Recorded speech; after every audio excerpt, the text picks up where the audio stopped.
Mrs. Bluefish. You remember this iconic line from a Dr. Seuss book? Stay tuned to find out how important children's books can be. Last week, the mock trial to states. Keep watching to hear from members of the team to learn more. All this and more on today's episode of Wake Up Warriors. Live from Penn Trafford High School, this is Wake Up Warriors. Wake Up Warriors starts now. Good morning, Penn Trafford, and welcome to today's edition of Wake Up Warriors. We're so glad you're joining us this morning. Today is Wednesday, April 2nd. I'm Allison Pallone. And I'm Colin Rotesic. Today is International Children's Book Day. You can celebrate the power of stories and imagination that inspire children everywhere. We talked with our high school's pre-K teacher and a student helper in the class to see how they encourage reading in and out of the classroom. Right now we are working on a literacy bag project where the high school students pick a children's book that they liked when they were a child, and they are creating 2 different activities or crafts that go home and they complete that with their grown-ups. It helps them to connect with each other and be able to find what they're interested in. We just celebrated Read Across America Week, where we read different types of Dr. Seuss books and also dressed up for different themes that were according to the books that we were reading. We see them recognizing different words around the classrooms.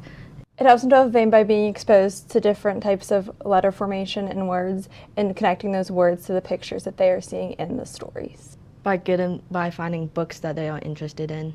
Right now we have a March Madness book bracket, which is also encouraging literacy by us voting on different books that we think are best. You can see that out in the hallway, and you can put in your vote.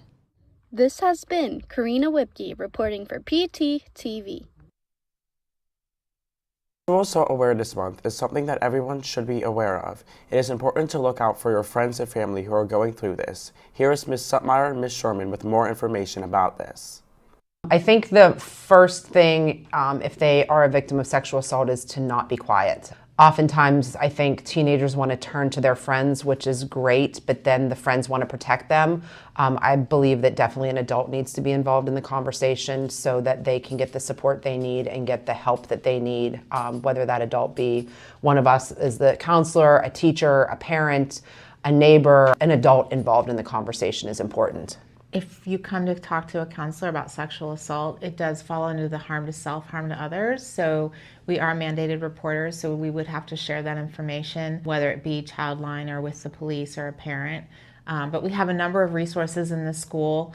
We have a student assistance program, so if we refer a student to the student assistance program, they can get linked up with counseling and therapy outside of school, which is probably very important in a scenario like that. I know the Blackburn Center is another resource that a lot of students will, participate in groups, individual counseling. They can help with the legal side of things. I think being a support is the biggest thing. Individuals that are victims of sexual assault oftentimes think they've done something wrong, or they think I could have done things differently, and that's not the case.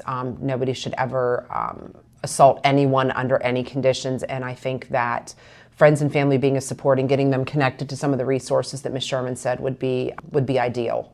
And I think too, just the importance of not giving advice, really just being empathetic and listening and hearing what they're feeling and going through.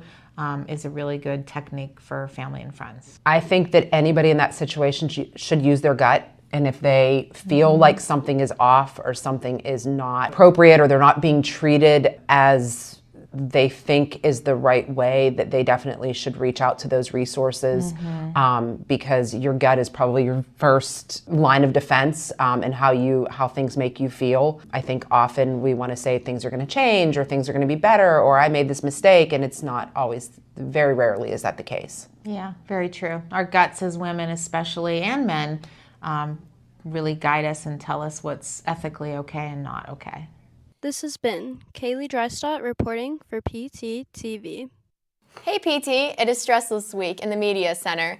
You can sign up on the regular Media Center form in your email today.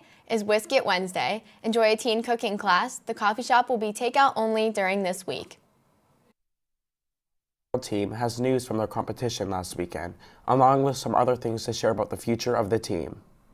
So unfortunately at States we did lose both of our trials, but both of them were incredibly close matches and we had a really fun time. I'm super proud of the team for making it as far as we did, considering this is the second time in school history. So now we're reducing our practices to once a week. The question is, why would we have practice after the season is over? Penn Trafford actually hosts a B team tournament with all of the teams within our area to come and kind of have like a final little hurrah with the case materials. This is really an opportunity that we use to allow our underclassmen to explore new roles. Personally, if we didn't have B team, I never would have been an attorney on the team and probably never would have been team captain. So it can be really, really resourceful. And a plus side for the seniors is that we don't have to go to these practices because we judge B team. So we don't have to keep attending. And it's just a nice little last fun thing for us to do. Prom is coming up. If you are going and don't have a dress or a suit and need one, go down to room 104 or the carrying closet. Mrs. Sunowski has prom dresses and suits out for kids who need them. There's something for everyone. You can look outside her room at what she has on display. If you don't see anything that you like, Mrs. Sunowski has more in her carrying closet. You are also able to email her if you have any questions. Yesterday, TV and journalism kids had the opportunity to showcase their skills at Penn State. Here's senior Julianne Fontana with more. So yesterday we went to Penn State for the PSVA contest. So the journalism kids had to write a story. They only had 45 minutes, and then the judges judged them for like an hour, and then they got their awards by the end of the day. And the broadcast kids got to film. We were given prompts, and we have a week to edit. So our group had to cover student life at Penn State. So we got to go around and interview different kids about like Greek life, gymnastics, film, and like choir groups. And it was really fun and interesting to see different people with individuality and how diverse the place is. Big applause for the Trafford Middle School Drama Club. This past weekend, they put on an unforgettable performance of Seussical with talent beyond their years. These students vowed to the crowd. Reporters spoke to 7th grader Lainey Rosenberry for a behind-the-scenes look. I learned a lot of good acting skills that I'll carry with me throughout my other drama club years, and I definitely want to continue because I just really love acting, and musicals are just something that I really have a passion in. So it was a surprise being able to get the role that I got, but last year I also got a pretty good role, and I've just been really happy that I was able to get these good roles, and it was a lot to prepare to learn all my lines and everything, but it ended up being really fun to have a main role. My favorite part was probably being able to rehearse with all my friends, especially in the courtroom scene. That one's my favorite because there's just so much going on, and being able to interact with everyone was really fun. When you think about Sue, when you think about Sue. Last night in sports, the boys tennis team traveled to Latrobe, where Evan Sadler and Nino Sinceri won first doubles, and Aiden DeZorco and Ben Job won second doubles. The match ended in a draw of 2-2, but with Latrobe winning one more set, they received with a victory with a final score of 3-2. The baseball team traveled to Armstrong. The Warriors bounced back from 2 straight losses with a strong performance against Armstrong, defeating the Riverhawks 5-3. The offense came alive with 5 runs, while the defense held firm to secure the victory. The team looks to carry the momentum into Friday's 7:00 p.m. matchup at North Allegheny. The volleyball team traveled to Armstrong, where they defeated the Riverhawks 3-2. Final set scores were 22-25, 25-17, 23-25, 25-20, and 25-18. The Warriors' next matchup is Thursday, where they travel to Franklin Regional for a 7:00 match.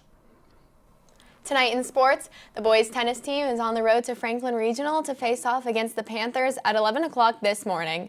Good luck to our Warriors tonight. And that concludes today's broadcast of Wake Up Warriors. We now invite you to stand for the Pledge of the Flag. This has been Allison Pallone and Colin Rotesic. Thank you for tuning in. Have a great day, PT.